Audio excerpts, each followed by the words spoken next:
Убакыт келди. Şu жаштарды көбүрөөк шайлап берсеңер, мен деле 3-4 жылдан бeri şu жаштар менен жүрөм.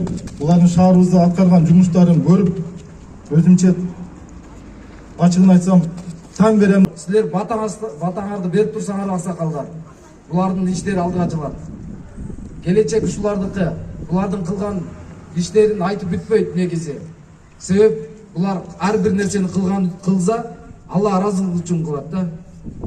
Ошону бир билели. Шайлар ушул жаштар партиясы шайлап өзүңөр депутат болуп барып калсак, Шамал сайга ишибиз менен таанылайлы,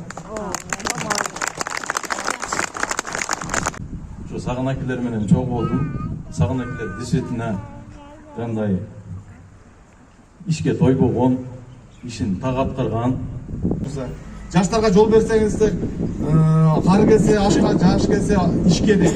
Ишти жасайбыз буйруса, болгону бизге шанс бериңиздер. Өзүбүздүн эле ушул. Рахмат.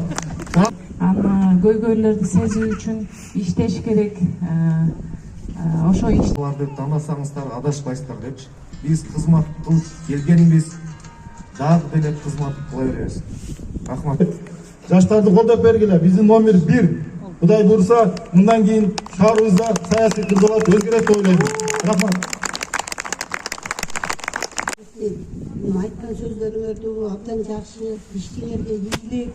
Биз жаштар партиясын колдоп беребиз, Кудай кааласа.